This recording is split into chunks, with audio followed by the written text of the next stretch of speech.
What up, my freaks? RuinousInsight here with part 27 of my Total War Warhammer 3 modded Malekith and Naggarond Inc. campaign. Are you tired of toiling in the frozen tundra? Do you wish your toiling provided greater amusement to your betters? Well, now it can. With Naggarond Vacations, you can toil below decks in a black ark. See glimpses of exotic locales through portholes without ever reducing your work output. Naggarond Vacations. Misery. Anywhere. Everywhere.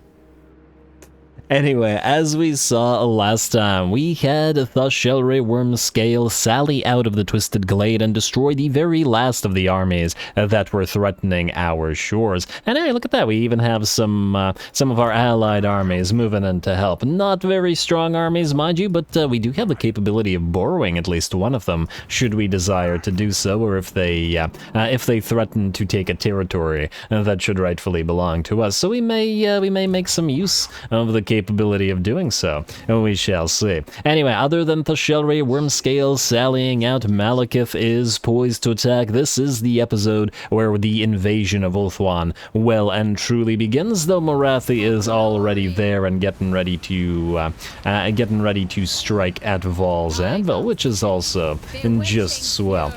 We will have to wait a turn there, but I am hoping that one of these armies will actually move in to try to attack Morathi rather than sit and wait for Morathi to attack, because obviously we'd have the advantage in a field battle, and frankly the fact that they haven't actually sallied out with the pretty great garrisons that they have and the forces here is a little bit surprising to me, but well, we'll see what happens in a turn or so. Anyway, let us begin. First thing is first, Malekith, you now have the rest of your troops, and now I guess I should give the rest of the Black Guard here names. All right, let's do a few of them. While we're here, like I said, I want to take a few seconds every episode or so to just name additional units, get those names in there. Phoenix Guard for you, though I guess they will be joined by the Shadowfire Guard. And before long, Board of Directors, fantastic name. And let's get one more in here, I guess. Let's see, let me just take a look at my list while I delete that. Hey, would you just delete? Thank you. Corporate Security, CorpSec. There we go. Lovely. And we still have another one, but okay, we can't just rename only Black Guard. I did also want to confer a name upon one of the Reaper Bolt Throwers that we're going to keep. You are going to be Evil Bolt Thrower. Somebody suggested we have to name one of these like that. I believe I misspoke at some point and accidentally called the Reaper Bolt Thrower an Evil Bolt Thrower, and I do like the concept. Alrighty, well, that's good enough for now, but there are a few more things to do. You guys in several comments have suggested that we should give Valal Lifequencher a reward, a decent reward for acquiring materials at sea for us, especially considering how valuable it's going to be. So we are indeed going to give him a second name of power for that. Currently he's Lifequencher, which means he has Witch Elf bonuses, which means he'll be following Crone Hellebron around, but let's see what else he can have. Reset skills for you, bud, and we'll immediately go to Name of Power that improves the Lord's Army. And let's see, what do we have here? Beastbinder and Fang Shield. Bleak Swords, Dread Spears, and Dark Shards, so basic units out of Fang Shield. And Beastbinder includes War Hydras, Black Dragons, Charybdises, and Harpies. Oh, that's kind of interesting.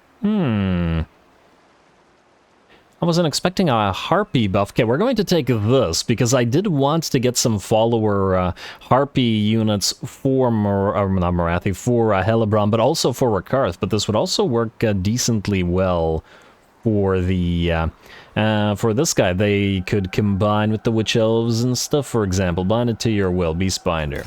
Alrighty. Lovely. And on the bright side, the good thing about Beastbinder is it's not, like, crazy powerful or anything. And, oh, wait, this includes Medusa as well? Siren of Red Ruin and the regular Medusa. Bloodrack Medusa are here. Oh, but the leadership and the upkeep reduction isn't conferred to Medusa. Harpies, War Hydra, Charybdis Worm, Sea Dragon, and Black Dragon. It would enable us to get a few monstrous units in this army, however, which is nice. Interesting. Also probably should want to put Probably. Put a Bloodrack Shrine in Rakarth's army now that I think about it, and a Death Egg as well. We'll probably do some stuff with Rakarth this turn, or rather with his army. Anyway, back to Ship's Navigator. We want to get Unshakable. No, we want to get Unknowable for the research rate and the magical attacks. We definitely want to keep Root Marcher. Well, really everything here is fantastic, so we could just get everything, basically. We will still get benefits out of Line Breaker, so we will want to get that as well. But for now, we'll get this stuff, we'll go for Inspiring Presence, and regardless of the buffs, we'll probably still use at least some Black Arc Corsairs. It is a Black Arc after all, so we shall still get Line Breaker, but we'll also combine it with Slaughter Lord and I guess probably Lashmaster to make some uses of the monstrous units and the upkeep reductions and buffs we get to them. Anyway, Hellebrand, you're up next. Let us send you to this Fell Cargo, see if there's anything interesting there. Then you're gonna land at Karand Kar. And this should be auto-resolvable. Yes. Alright, fantastic, and a decent amount of slaves we'll take it. We need all the slaves we can get while we have materials at sea. I mean, always, but especially while we have materials at sea. I get another factor, a Biting Blade, and... well done, Hellebrand. Not only do we have materials at sea, but lost cargo. Oh, wow, we are truly blessed by Mathland. Yep. We're gonna have to update our state religion a little bit with regards to worshipping Mathland just a little bit more. He's been good to us. But I guess Mathland in many ways is good to the Dark Elves in general, which is why he's so important to their worship. We are going to move our NDs forward. Malice, you are going to continue sailing out, and Sylar, you can join Malice. Oh, also, before I forget, Hawkclear, Girathon Bloodscourge. You are our second, or you are our only unnamed one, and you are still going to be one of Malice's retainers, so we're also going to reset you and give you a name as well. Like so, reset skills. I don't really care which one he gets because, well, these are only, like, they're good, but they're not, like, crazy good. Martial Name of Power, we'll also go for Nobleborn Ruler, Weakness Abhorred. We will also get, I believe, Above Suspicion and then Knightly Prestige and stuff to buff Malice. Definitely sent to the Cold-Blooded for all the buffs for the Cav units. And man, when we get 40% charge bonus increase for all of these units, it's going to be pretty great as well. Let's see what name you have. You have Poison Blade and Head Reaper. Both are very decent. Let's go with Head Reaper rather than Poison Blade because we already have Arleth Van to be the poisoner of these guys. So Blessed Steel. This actually makes this guy quite strong. Sylar Thornblood, we already have you with your double names, don't we? Yes. Alrighty. I don't care for Tactician, but that's fine. Like so, and there we go. Malice has his retainers, at the very least. And yes, Arleth Van should be an assassin, but it doesn't fit with a cavalry army. Huh. And Sylar looks different than the rest of them, which is kind of interesting, considering he is, well, I guess also Hawkclear should be at Black Arc Reaver, but, you know, once again, keep him on Cav. I do wish that every single unit had the ability to have a mount, but oh well. In Girathon, we are going to obviously give you the name of one of Malice's retainers. I guess Tolthaic. Kind of mad about that one. Could go Van here or Dalvar. Anybody who's read the Malice books, if you have a preference for Vanir or Dalvar or Dolthaic, let me know. You know what? Dolthaic is probably a bad one. Let's go with Dalvar. All right, good enough for now. Unless somebody has another suggestion. Anyway, Admiral of Valal. Oh, hello. What do we have here? Shipwreck. I guess the question is this too close to a dangerous area? I think we'll actually keep you near to Hellebrand. We will also want to obviously recruit your stuff, but we will also want to put you into Dread Expansion stance so you can build stuff. All right, and then Malice is getting closer and closer to his troops. Not to worry, well, our admin will decrease over time as we go. Oh, we should also get Admiral Valal, Life Quencher here, a Sorceress. Now, generally speaking, I think the relatively fragile units of the Witch Elves should probably have a Sorceress of Beasts, but then we'd have two Sorceresses of Beasts with Hellebrand. On the other hand, that's not necessarily the worst thing in the world. Death Source, okay, I really dislike. I don't particularly like the Lure of Death, especially compared to the other lure options that we have here. Sacking settlements and cruel aggressive.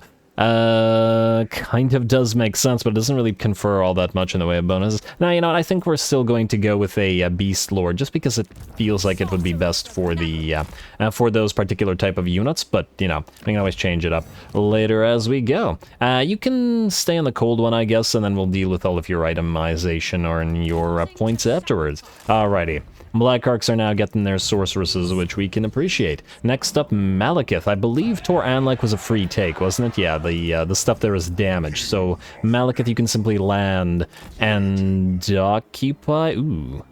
We could sack it. Wait, it's at tier 3, which means no matter what we do, we'll drop it down to tier 2, which means we're probably better off sacking it. Alright, sack it then. Let us put this Wailing Banner on one of you for now, although we'll probably swap that out. We will... Ooh, he did get damaged, though. A little bit more than I was expecting, but yeah, 13k is pretty good, even with the provincial instability. The fact is, this is a red territory, so no matter what, it's going to be unstable, so yeah, we'll do that. And I take it we're now not close enough to actually land, but it's okay. We'll pop Malekith into raiding briefly and get a little bit more value out of it. And Druki resources, you have to head back to give Malice the cold one. Oh wait, actually, you have to take the Knights of the Ebon Claw from the Shelray. Alright, so we'll do this. We'll send you to the Mysterious Island first, which is basically free stuff. And there's more free stuff here, which is great. Farsight for you, don't care about the Scroll of Shielding, don't really care about the Scroll of Maps either. Scroll of Maps or whatever. Trunk of Maps, but it's fine. Oh, this is actually the second Trunk of Maps that you got? Huh. And then I guess you're going to go here and the Shelray will transfer your stuff over next turn. Admiral Yorn, you are going to grab this Mysterious Island. Oh, you are near. Oh, you need to get near enough to Malekith for him to get a benefit from your, press ganked, from your circle. I fear that this won't be close enough. Maybe we'll pop you into March Stance. Like so. That was close enough to Malekith? Nope. This is, though. Alright, you stay right there, and then we'll send him to the next island afterward. Yorn, after all, can act essentially on his own, because he's one of our, well, actually, I guess our most powerful Black Arc. And did we... Oh, yeah, you got Barb Storm now, so you're good. But we should get you Sheaf Master to lean further into it. No, I lied. We should get you Ship's Navigator and Unknowable. And then we'll get Sheaf Master after we've moved through the good stuff here. There we go. We're at nearly 26k money per turn. It'll drop, obviously, as we're recruiting a ton of stuff right now, and are going to recruit even more, but for at least a few turns, and especially while we have materials at sea, it's quite valuable. Alrighty. Sorry for those who don't like admin, but we are preparing for a proper invasion here, so I think it does make sense. Movar, I want you to move, or Furion rather, I want you to move out and transfer the Raven Heralds to Morathi. I guess next turn, but for now, you can at least go there. I really wish Morathi could have picked up that fell cargo, but she had to assassinate Tyrion, so, you know. Gotta do what you gotta do. And Morathi, you are building siege equipment. Yes? Yes. Alright, so either way, either they attack us or we attack them next turn, so Morathi will have things to do. And Druki resources, I guess you're just gonna stay in... I don't know, Druki First Strike doesn't really help us in any way. And I don't want to raid in case we get attacked, so you're just going to stay like that then. Sharky, you're up next. You are in the Cliff of Beasts, and I guess you're going to stay there until we figure out your situation with the Shades, or at least until we start building Shades. Jaden the Grey Vanquisher. I guess you can delete some units, like let's say a couple of these Dark Shards. Like so, and then start building Dark Riders, and I guess Shades as well, but Dark Riders, I don't want to go overboard in case these guys suddenly attack us, so we'll do it slowly with Jaden in particular, but, you know, it'll change over time. R&D, you can land at White Peak, and you can start stealing tech there, hopefully at a decent percentage. Yeah, 100%, fantastic. Alright, more tech thievery, and then you've already stolen tech, but you're still at 100%, so keep on doing so. Beautiful. Which also, I'll move the rest of them in a bit. Let's see, who's up next? Sharky, we just moved you. Well, we didn't move you, but we don't need to move you. Akanet. who just refuses to rebel. And yeah, we can, you know, I'm just gonna probably just move her to Rakarth and then disband her. But speaking of Rakarth, we're going to want to recruit stuff with him, which means we're going to want to get a Temp Lord here. So first of all, you out. Ah, she didn't rebel, of course. Then we're going to get another High Beastmaster here. Let's go with the Malicious one. And you're going to be another recruiter, so you're going to be Druki Resources. Oh, for the love of... Oh, for the love of... Druki Resources like so. And then you are going to go Root Marcher, but more importantly, Serve or Die, Iron Disciplinarian, and Draft Master, and I guess a little bit into Quartermaster as well. Then we're going to have you start recruiting Rakarth's Scourge Runner Chariots, like so, 4 of them. And just to start off with. We could also get Harpies with you. Although, on the other hand, Rakarth could also recruit Harpies. I'm not sure whether they'd be cheaper or not. You know what, let's wait for Rakarth. We want Rakarth to recruit the bigger monsters, though. So, out of the Beastmaster stables, and we will simply speed that up next turn. Anyway, that's Rakarth. We'll start building him Hydras and Charybdises to the limit that we have. The Shellray, you can't move this turn, but you will shortly. Steven, you need to... Okay, actually, you're where you were supposed to be, and the rest of the Masters don't need to move, so as long as the R&Ds have all moved, and they have, we're looking good. Alrighty, so, next up, buildings, then end the turn, and then attack. First of all, Kragrod Deep. Yes, we will build everything that we can here. Estates of the Masters, and you... Oh, the recruitment needs to continue, though. So, in that light, we want 3 more Black Ark Corsairs, but first, we'll do this. And... Wait, what? Oh, you can't actually take them until you're done? Okay, well then. Well then. Dread expansion for now, I guess. Ooh, do we use extra turns to not build more Cold One Knights? I'd really love to trade the Black Ark Corsairs. You know what, I think we need to take the turn, so we'll build Black Ark Corsairs for this turn, then transfer them over to Leech Granite Stance, and then we'll fix it. Next up, the Black Flood. Oh, this is where we were. Well... Good job, Ruinous. You're going to build another Artisan's House here. Twisted Glade. Yes, we will upgrade you, and we will also go for the Slave Drive. And the best use of our slaves will be to upgrade all of the capitals before the materials at sea ends. The reason for this is that every capital will generally unlock more building slots, which will mean more usage of reductions via materials at sea. So we'll wait until we're ready, and then we'll do that. Bleakhold Fortress and Forests of Arnheim. You're both far enough away, so we don't have to be concerned about you. So we'll start with the Forests of Arnheim, mostly because it is it's relatively more useful due to the timber here. And then we'll build the Artisan's House as well. Good, good, and... materials at sea, you're so useful. Slave Sums as well. Fantastic. We probably also don't need the Messenger's Lodge House. No, actually we do, because we're building Dark Riders, but we will need Shades nearby as well. But anyway, we'll deal with it after. That's you. Next up, Copper Desert. The Golden Colossus. Now, this is probably still going to be a military province, regardless. I guess the question is, what do we build here right now, while we can build it for cheap? We do still want to build the Temple of Cain. That doesn't change, and we probably still should, military province or not, still build the Artisan's House. Although these are cheap to build, and they always will be, whereas the Temples of Cain will be a little bit more expensive. So now's a decent time to build them, if nothing else. So that's what we're gonna do. Isthmus Coast, we are going to go for Port Reaver, and we are definitely going to go for defenses here. It's coastal. I mean, it's not crazy likely that somebody sails out here, but I don't see how we're going to avoid it. Eventually, somebody will. So let's continue. Money everywhere. As in the upgrades that will give us money. Artisan's House, Herb Gatherer's Camp, and that's it. Northern Waste, same thing for you. I'm tempted to upgrade you, just to speed up the process a little bit. Oh, wait, no. Next turn will allow you to be upgraded anyway, so we don't win anything out of that. Alright, Machu Peaks, good. And we will definitely build the Artisan's House here, as this is going to be a money-making province. Appreciate it, Hexoatl. And that's it. Still plenty of money, but we will run out over time, especially we're going to need a huge investment once we confederate Lok here, so we have to pay attention to that. Admiral Moksha, I hadn't realized I hadn't moved you. You cannot go there. What's your cost for recruiting Black Ark Corsairs? Quite a bit. A little bit more than I'd like. You know what we could do? I mean, we'll probably still build these, because we need to.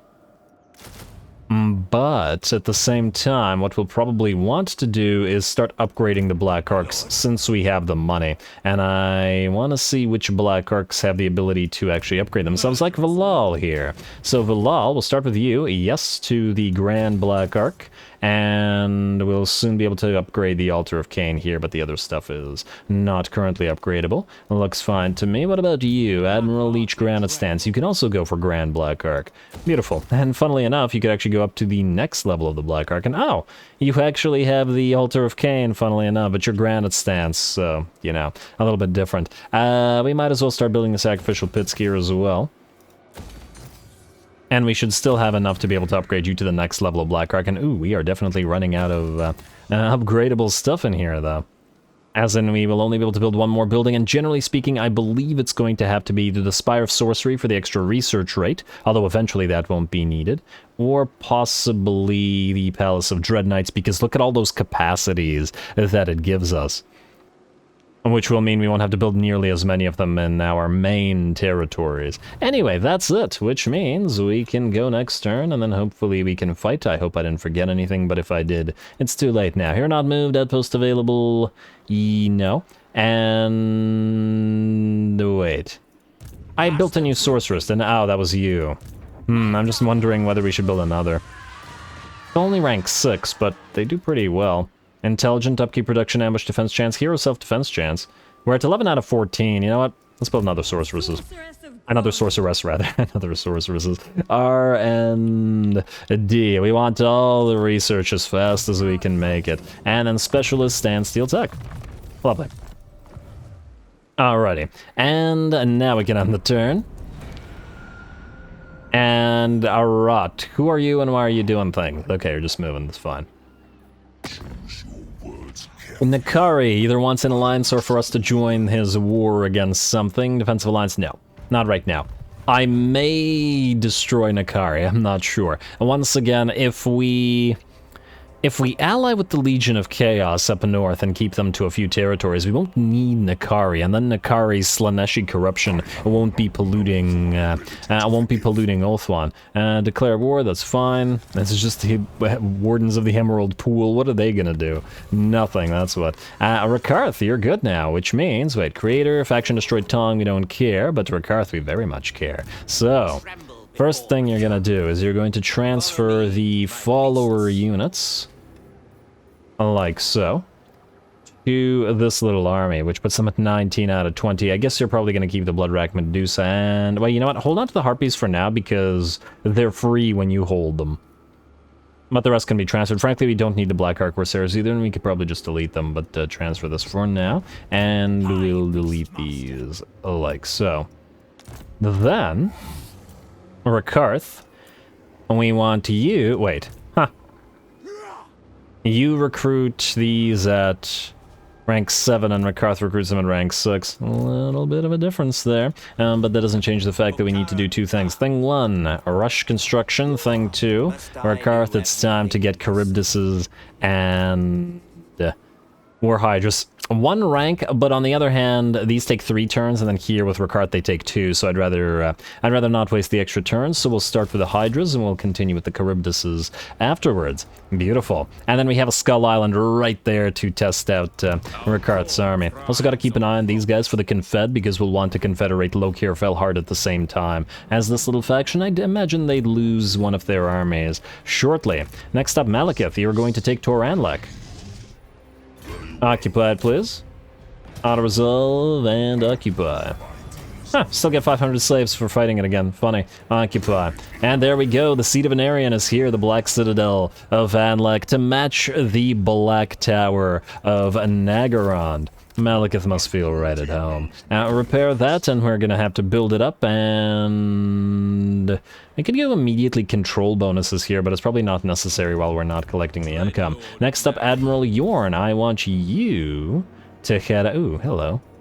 Hello, Dwarfen armies. I want you to head out to Mysterious Island, because it's free stuff.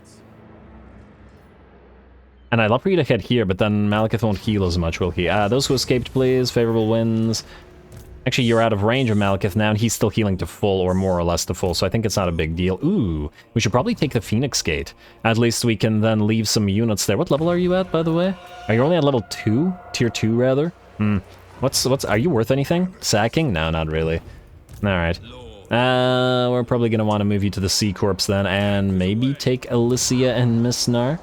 They'll be corrupted. And oh, we're actually approaching Kurun this way, and they'll probably declare war on us. Gotta be careful about overextending right now, but... and whoa, what is this? Wulfric the Wanderer. Why are you here? Should we declare war on him again and have Hellebron kill him off? Maybe. There may be a decent reason to do it. You land here and steal attack from him. And you are going to move forward. R&D, how many more turns do we have? We can't be running out of this. Oh look, the Chaos Forces like us. Isn't that adorable? Not for long, as we will be attacking Be'lakor, who is at... one territory, which means he should be able to be easily destroyed. We do have access to the Ogham Stones, which we know. I'm curious if we have access to anything interesting at the Citadel of Lead. No, we don't. Wait, actually, Isle of Wights, we do. So we do still have Ricard's thing, and ooh, extra slave income.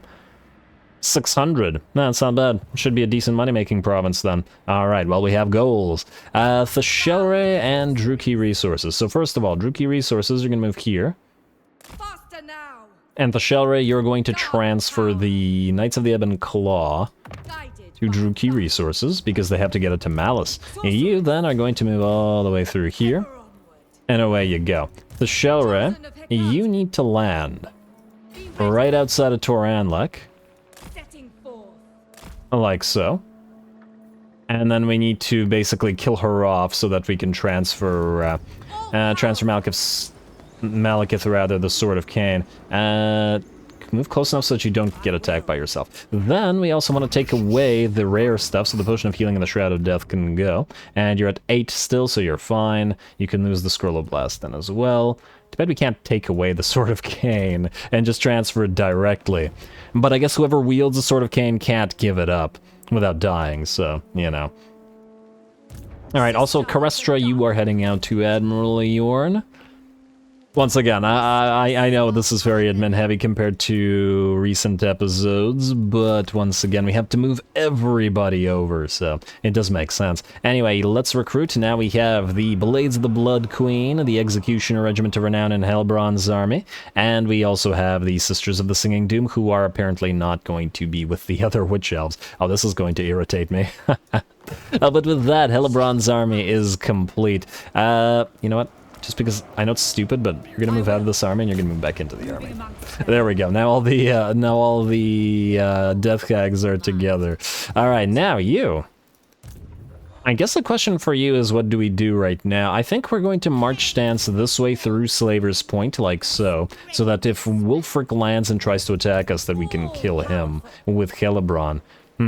We can also send Admiral Valal around to grab this fell cargo here, and he'll still be in support of Hellebron, which is also lovely. Alright, go, go, go, Valal. We'll find a battle, guys, don't worry. Then you can also upgrade your Warrior Hall, your Estates of the Masters, your Prison Wing, that's that Poison Wing, which, you know, also would make sense. And we'll get the Altar of Cain as soon as we can. It didn't quite work, okay? I'm not proud of myself. Maybe a little. You are going to transfer to the Admiral, like so. And then you'll keep building for Malice. You are going to stay out here. Like so as well. Then we need more Cold One Knights for Malice, and I guess we'll do... Oh, we can only build 3? We need additional capacity. Oh, they're so expensive still, but damn.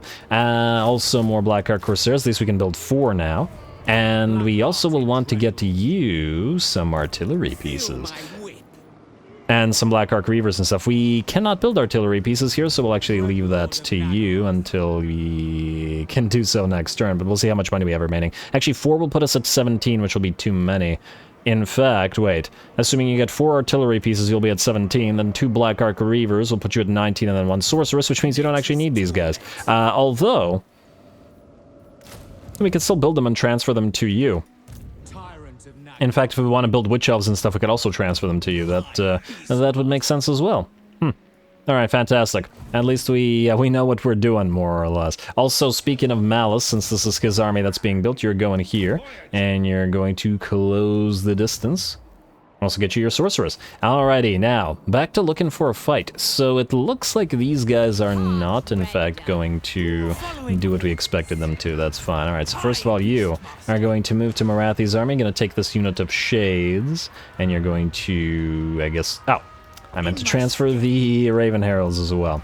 Lovely. And then I guess we're going to attack, because I don't see a choice in the matter. And ULTHUAN is within striking distance as well. I'm actually shocked that these guys haven't attacked us, but, well, that's their problem, not ours. And just one more check. No, okay, nobody's attacking us here. I was looking to see if there was another potential fight, but not to worry. It'll ramp up as we have more and more forces land on ULTHUAN. We have 1 tower, or 2 towers, I guess, and 1 ram should hopefully be sufficient for this, even without artillery. Here we go.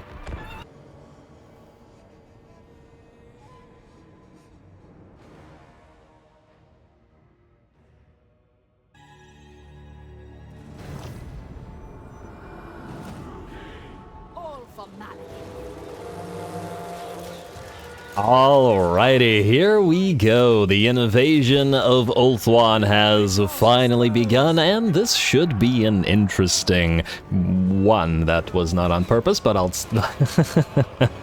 Anyway, Marathi's army is not designed for siege battles, so I'm going to be interested in seeing how well this goes. And yeah, we could have probably kept the Shades out of the line of fire, but, oh well, you know, gotta put in some effort here and take a few shots, especially since we can't knock those towers down with artillery, as we don't have artillery. We do, however, have our Dark Elf towers. I guess this is the first time in this campaign that we're seeing them, and they're not too bad. Definitely a pretty neat-looking siege tower. A little bit surprising that this bottom area is wood when everything else seems to be metal around it, but oh, whatever. Anyway, we are going to trundle towards the enemy line with our towers while Marathi starts annoying the enemy up on the walls. Obviously, the regular units can't really do too much to hurt her, especially with the various forms of healing that she has. And the point here is not even to hurt the enemies on the walls, so much as it is to annoy them and prevent them from firing down on the Shades and on the siege towers while they make their way forward. Plus, I'm sure Marathi will do some damage. Okay, sorry about the jumping around, but that is the nature of the game with the camera. When you have the walls, as the camera will obviously bounce around. Anyway, while Marathi's fighting up there, she's going to be casting spells, and Arnsapal's Black Horror is going to hit this line of enemy archers down here.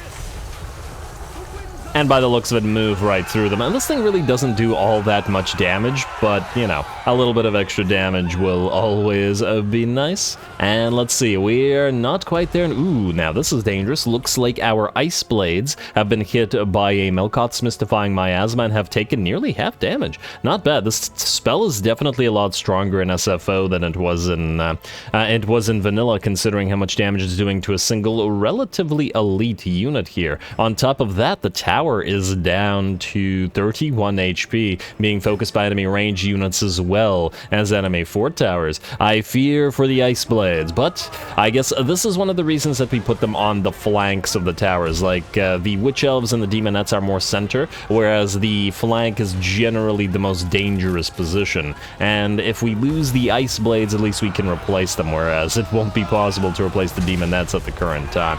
Anyway, Marathi's still in the middle of the fight. Actually, kind of neat that the enemy isn't trying to actually run away from her up here. Usually when you send a lot of units up on top of the walls, the enemy will run, well, flying units I mean, but staying there, that's I guess their problem. How are our Shades doing in the meantime? Several of them have gotten a little bit beat up, not a crazy amount of losses in terms of units, but certainly some casualties have been taken. Are we back to the ones that were the most hurt off, such that they could make good use of their, hidden unspottable abilities? And here we go. The Shades won't matter nearly as much anymore as the Demonettes and the Witch Elves have arrived on top of the walls, and the enemy Silverin Guard and Spearmen will have a very tough time in dealing with all of these units up here. And the Ice Blades are moving up here as well, though it looks like the enemy that was going to fight them has run away, and they will be dealing with some Gate Guard down here. Oh, that's interesting. And Gate Guard have 30 melee attack and 64 melee defense.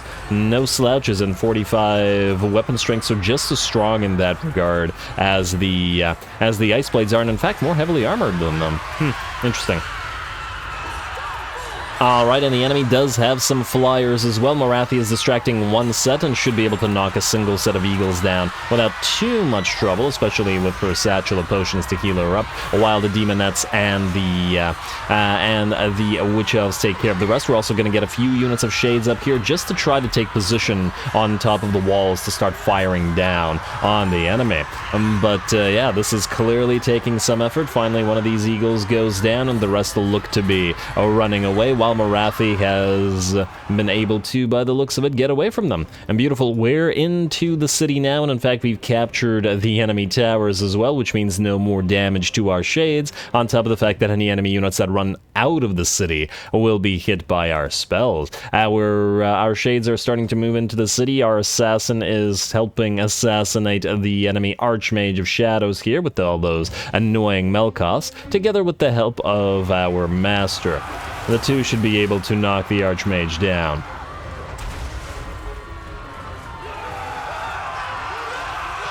Alrighty, and some White Lions moving around, but they're going to have to contend with some Doomfire Warlocks, and I would imagine this should go in our favor, especially as they get hit by Soul Render, or Soul Stealer, rather. I feel like Soul Render is also something. It sounds like something. Certainly something the Dark Elves or Chaos could use.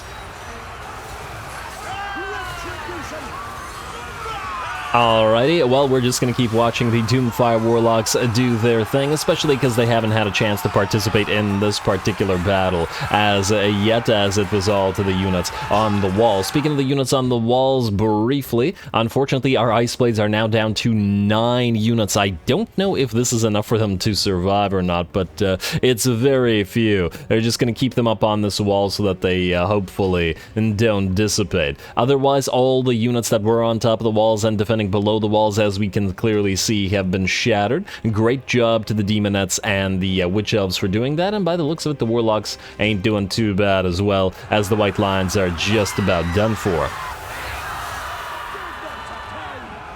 Kinda like their flamethrower attacks. If we use Tzeentchans as allies, Doomfire Warlocks, funnily enough, would fit in reasonably well with Pink Horrors or with Flamers of Tzeentch because of the fire attack, even if they are Slaaneshi units.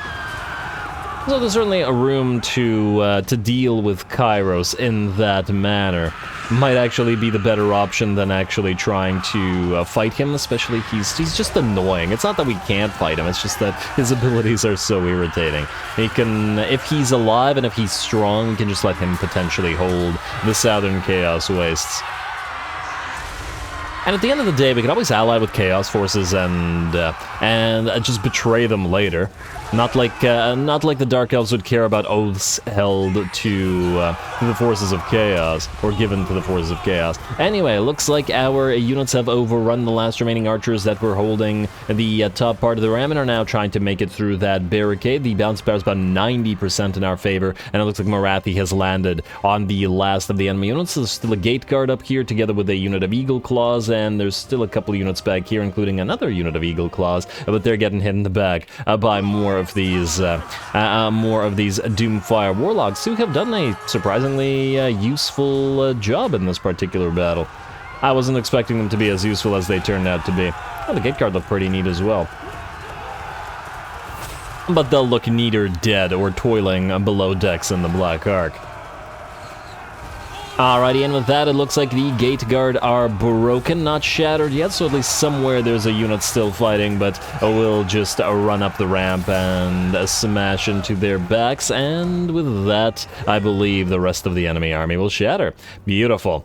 Well done to Morathi. We took a decent amount of damage on all of our units. They're all at about half HP. Well, a decent amount of them, I should say, are at about half HP, though more so in terms of unit damage rather than direct unit losses. For example, below half HP on this unit of Witch Elves, but 51 out of 80 units are alive, which means they will revive. Don't know what's going to happen to the Ice Blades here. The Demonettes are still alive, and I've been trying my hardest to preserve the single unit of Demonettes that we have. It's actually going to be interesting to see how long we can keep that one unit of Demonettes alive through the rest of the campaign, especially if we don't end up allying with Nakari and don't have another option to get one. But once again, the Doomfire Warlocks are also Slaneshi enough for our purposes.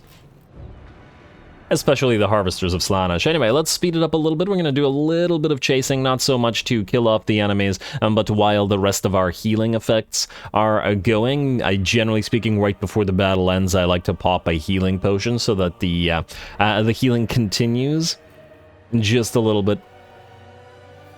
It doesn't work if you pop it right after the battle is over, because SFO has disabled that ability, but it does if you pop it right before the enemy shatters, so we gotta make use of it. Anyway, a close victory for us. Let's see the damage, but at the end of the day, the Val's Anvil has fallen. The second Val's Anvil, I should say, has fallen, and Imric, being so far from Calador, will probably get the news that his homeland has been taken by Dark Elves, and probably just sit there stewing in the Fortress of Vorag, where he is so far away and unable to do anything about it. Impotent, I should say.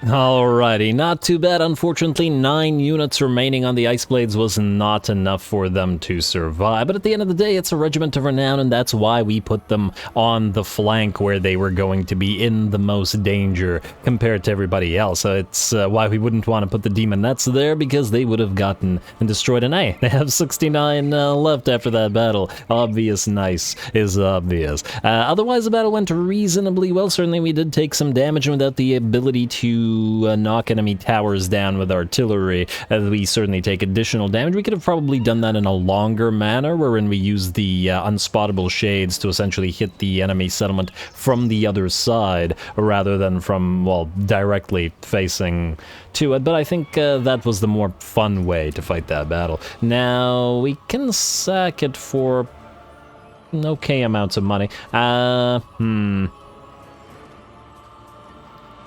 That's an interesting question. Do we do so, though?